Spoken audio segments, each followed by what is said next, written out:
प्राचीन समय की बात है। राजा नाभाग के अम्बरीश नामक एक प्रतापी पुत्र थे। वह बड़े वीर, बुद्धिमान व तपस्वी राजा थे। वह जानते थे कि जिस धन वैभव के लोभ में पड़कर प्राणी घोर नरक में जाते हैं वह कुछ ही दिनों का सुख है। इसलिए उनका मन सदैव भगवत भक्ति व दीनों की सेवा में लगा रहता था। राज्याभिषेक के बाद राजा अम्बरीश ने अनेक यज्ञ करके भगवान विष्णु की पूजा उपासना की, जिन्होंने प्रसन्न होकर उनकी रक्षा के लिए अपने सुदर्शन चक्र को नियुक्त कर दिया। एक बार अम्बरीश ने अपनी पत्नी के साथ द्वादशी प्रधान एकादशी व्रत करने का निश्चय किया। उन्होंने भगवान विष्णु का पूजन किया और ब्राह्मणों को अन्न धन का भरपूर दान दिया। तभी वहां दुर्वासा ऋषि का आगमन हो गया। वह परम तपस्वी व अलौकिक शक्तियों से युक्त थे, किंतु क्रोधी स्वभाव के कारण उनकी सेवा शुश्रूषा में विशेष सावधानी अपेक्षित थी। अम्बरीश ने उनका स्वागत किया और उन्हें श्रेष्ठ आसन पर बिठाया। तत्पश्चात दुर्वासा ऋषि की पूजा करके उसने प्रेम पूर्वक भोजन ग्रहण करने का आग्रह किया। दुर्वासा ऋषि ने उनका आग्रह स्वीकार कर लिया, किंतु भोजन से पूर्व नित्य कर्मों से निवृत्त होने के लिए वह यमुना नदी के तट पर चले गए। वह परब्रह्म का ध्यान कर यमुना के जल में स्नान करने लगे। इधर केवल कुछ ही क्षण शेष रह गई थी। स्वयं को धर्म संकट में देखा राजा अम्बरीश ब्राह्मणों से परामर्श करते हुए बोले, मान्यवरों, ब्राह्मण को बिना भोजन करवाए स्वयं खा लेना और द्वादशी रहते भोजन न करना दोनों ही मनुष्य को पाप का भागी बनाते हैं। इसलिए इस समय आप मुझे ऐसा उपाय बताएं जिससे कि मैं पाप का भागी न बन सकूं। ब्राह्मण बोले, राजन, शास्त्रों में कहा गया है कि पानी भोजन करने के समान है भी और समान नहीं भी है। इसलिए इस समय आप जल पीकर द्वादशी का नियम पूर्ण कीजिए। यह सुनकर अम्बरीश ने जल पी लिया और दुर्वासा ऋषि की प्रतीक्षा करने लगे। जब दुर्वासा ऋषि लौटे तो उन्होंने तपोबल से जान लिया कि अम्बरीश भोजन कर चुके हैं। अतः वे क्रोधित हो उठे और कट स्वर में बोले, दुष्ट अम्बरीश, तू धन के मद में चूर होकर स्वयं को बहुत बड़ा मानता है। तूने मेरा तिरस्कार किया है, मुझे भोजन का निमंत्रण दिया, लेकिन मुझसे पहले स्वयं भोजन कर लिया। अब देख, मैं तुझे तेरी दुष्टता का दंड देता हूँ। क्रोधित दुर्वासा ने अपनी एक जटा उखाड़ी और अम्बरीश को मारने के लिए एक भयंकर और विकराल कृत्या उत्पन्न की। कृत्या तलवार लेकर अम्बरीश की ओर बढ़ी, किंतु वह बिना विचलित हुए मन ही मन भगवान विष्णु का स्मरण करते रहे।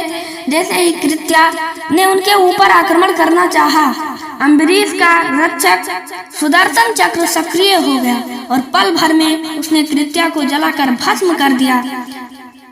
जब दुर्वासा ऋषि ने देखा कि चक्र तेजी से उन्हीं की ओर बढ़ रहा है तो वह भयभीत हो गए।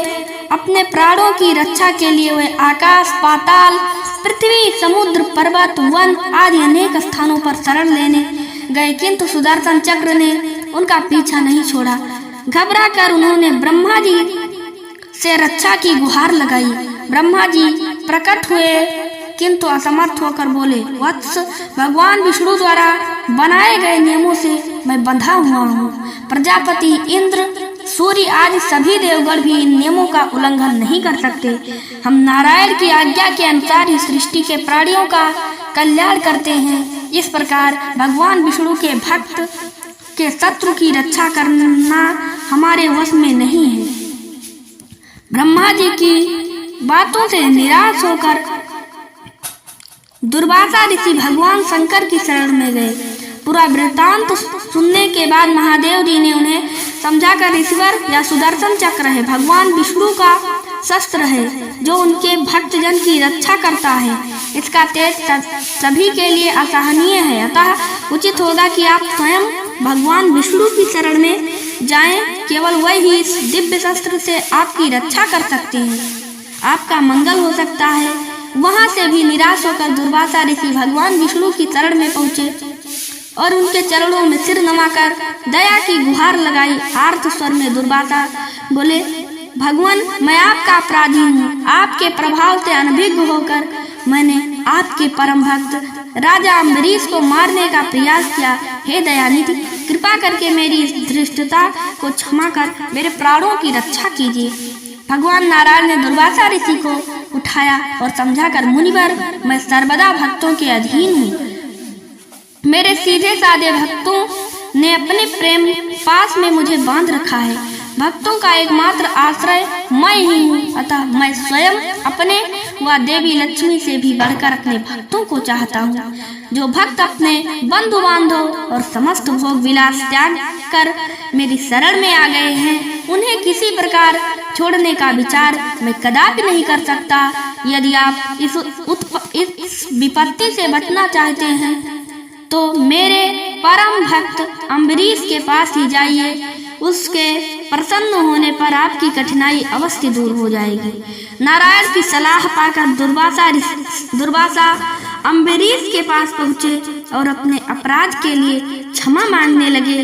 परम तपस्वी महर्षि दुर्वासा की दुर्दशा देखकर अम्बरीश को अत्यंत दुख हुआ। उन्होंने सुदर्शन चक्र की स्तुति की और प्रार्थना पूर्वक आग्रह किया कि अब लौट जाए। उनकी स्तुति से प्रसन्न होकर सुदर्शन चक्र ने अपनी दिशा बदल ली और दुर्वासा ऋषि को भयमुक्त कर दिया। जब से दुर्वासा ऋषि वहां से गए थे, तब से राजा अम्बरीश ने भोजन ग्रहण नहीं किया था। वह ऋषि को भोजन कराने की प्रतीक्षा करते रहे। उनके लौट कर आ जाने व भयमुक्त हो जाने के बाद अम्बरीश ने सबसे पहले उन्हें आदर पूर्वक बैठाकर उनकी विधि सहित पूजा की और प्रेम पूर्वक भोजन कराया।